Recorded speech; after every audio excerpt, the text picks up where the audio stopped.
400 قرآن دے نسخے برگرام بے سوتے امریکی فوجیاں جلائے، اجے تو 150 بچہ مریا، 400 قرآن دے نسخے جلے، پاکستان نے خبر بھی اتنی ساری کسی نہیں لائی، پورا میڈیا کھڑا ہوا ہے جی بچے مر گئے۔ تو میں نے کہا قرآن جب جلے اس وقت کیا ہوا؟ کوئی بات نہیں کرنی حضور کی عزت پر، قوم کو بھی ڈرا کے رکھنا ہے، حضور کی عزت پر بات کرو، پھر سب کی عزتیں بچ جائیں گی۔ ہاں جی، پھر عزتیں پھر بچیں گی سب کی، باقی کسی کی کوئی عزت نہیں بچنی۔ پہلے ادھر بات کرو، انہیں جانا انہیں مانا، نہ رکھا غیر سے کام، للہ الحمد میں دنیا سے مسلمان گیا۔ ممتاز قادری نو اندر دے کے تو کیڑے اسلام دی خدمت کی تھی، آج رو رہے ہو؟ یہ اسلام ہے؟ یہ مولوی دہشت گرد ہے۔ میں کہا خبردار ہے کوئی لفظ کہے، مولوی دہشت گرد نہیں، دہشت گردوں نے داڑیاں رکھ لی۔ ہاں یہ خیال، دو فرق کرو، ہم اتنے لاوارث نہیں ہیں کہ ہمیں کوئی دہشت گرد کہہ کے نکل جائے۔ جنہوں نے دہشت گردی کی ان کو پکڑو، ان کو پھر تلاش کرو۔ دہشت گردوں نے داڑیاں رکھی، تاریخ اسلام میں آج تک کوئی مولوی دہشت گرد پیدا نہیں ہوا۔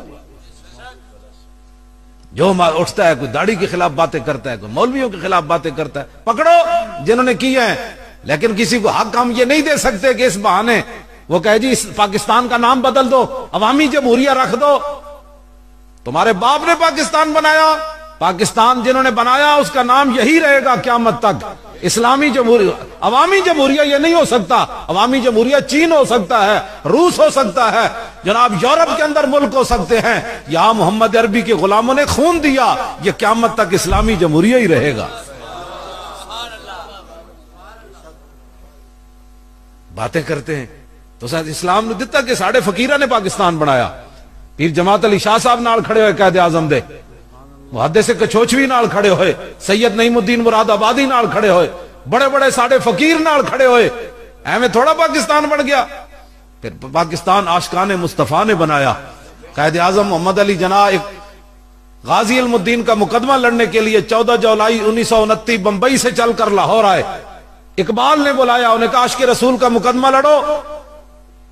آج کہتے ہیں ممتاز قادری نے قانون کو ہاتھ میں لے لیا، تو میں نے کہا پھر قائد اعظم کو چاہیے تھا کہ اقبال کو کہہ دیتے اس لڑکے نے تو قانون کو ہاتھ میں لیا ہے، میں اس کا مقدمہ نہیں لڑتا۔ علم الدین کدے کو پوچھ کے ماریا؟ اقبال کو پوچھا، دیدار علی شاہ کو پوچھا، مولوی ظفر علی خان کو پوچھا، پیر میر علی شاہ صاحب بھی زندہ سن، انہوں کو جا کے پوچھا۔ کس کو پوچھا؟ مولانا حامد رضا بھی زندہ سن، بڑے بڑے لوگ زندہ سن، کسی کو نہیں پوچھا۔ جا کے راجپال نے جناب دکانوں تے خنجر نال ذبح کر دیتا۔ بعد قائد اعظم مقدمہ لڑنے کے لیے آئے، عدالت میں پیش ہو گئے، جج آئیں بائیں شائیں کرن لگا۔ قائد اعظم محمد علی جناح جوش میں آ گئے، فرمایا ججا تینوں پتہ ہی نہیں حضور دی امت نے حضور نال پیار کتنا ہے، چبڑے تم کیا سمجھتے ہو بھائی وارث ہی کوئی نہیں رہے، جو مرضی بکواس کرتا رہے، جو مرضی پوچھنے والا ہی کوئی نہیں۔ اپنے منہ سنبھالیں سارے، جنہوں نے دہشت گردی کیا ان کو پکڑو۔ اس کی آڑ میں ہم داڑھی کی توہین نہیں سن سکتے، داڑھیوں والے ایسے ہوتے ہیں، اس کی زبان کاٹ دیں گے جو داڑھی پر بات کرے گا۔ جنہوں نے بات کیا ان کو پکڑو، ان کو ذبح کرو، ہمیں کوئی اعتراض ہے ان پر، لیکن اس بہانے کوئی داڑھی کی بات کرے اسلام کی خلاف، یہ اسلام ہمیں درس دیتا ہے۔ میں نے کہا تمہیں کس نے کہا یہ اسلام ہمیں درس دیتا ہے؟ مجھے دے بخاری شریف۔ یہ خبیب بن عدی صحابی رسول مکے کے اندر قید ہیں، آپ پر جو ہے وہ تاریخی ظلم ہوا، ٹک ٹکی پر باندھ کر کافروں نے بچے بھی بلا لیے، عورتیں بھی بلا لی، مرد بھی بلا لیے، پورے مکے کے ارد گرد کے۔ انہوں نے کہا حضور کا غلام ہمارے قابو آ گیا، اب آؤ تمہارے بدر و عہد میں جو بندے مارے گئے اس ایک سے بدلہ لو۔ صحابی رسول کو جناب ہر چیز کاٹ دی گئی، جسم کا ایک ایک ٹکڑا انہوں نے کر دیا۔ پھانسی دینے سے پہلے آپ جب قید تھے، بخاری شریف میں موجود ہے، آپ کے ہاتھ میں استرا ہے، ایک بچہ کھیلتے کھیلتے جا کر آپ کی گود میں جا کر بیٹھ گیا۔ اب وہ تو قید تھے، مشرکین نے ان کو پھانسی لگانی تھی۔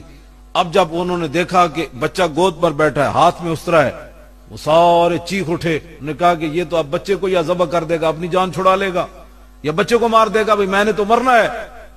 بچہ گود میں بیٹھا ہے، ہاتھ میں استرا ہے۔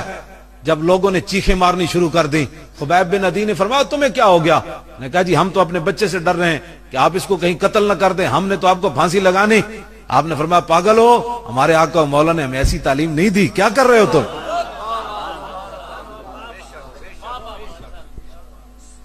میں نے بخاری اس لیے ساتھ رکھی ہے. اور آپ نے تختہ دار کے اوپر ترانہ پڑھا، جو بخاری کے اندر بھی کچھ شعر موجود ہیں، سیرت کی کتابیں بھری پڑی ہیں.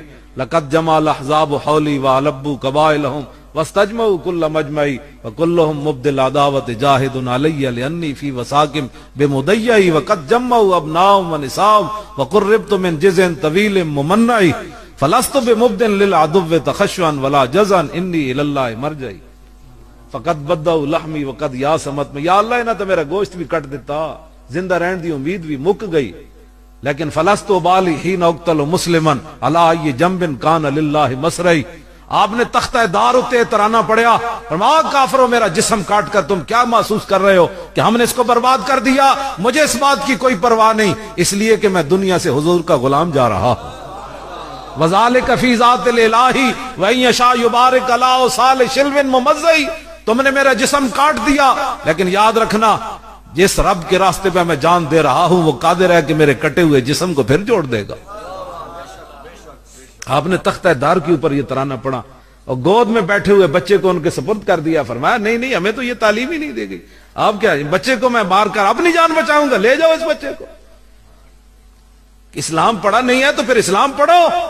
ہر بندہ اٹھ کر اسلام اس بات کا درس دیتا ہے. میں نے کہا اسلام اس بات کا درس نہیں دیتا، لیکن اسلام بغیرتی کا درس بھی نہیں دیتا، یہ بھی یاد رکھنا. امن کا درس ضرور دیتا ہے، لیکن ناموس رسالت کے مقابلے میں امن کا درس نہیں دیتا. آپ کو کس نے کہا کہ ناموس رسالت پر کوئی بات کرے پھر اسلام امن کا درس دیتا ہے؟ فتح مکہ کے موقع پر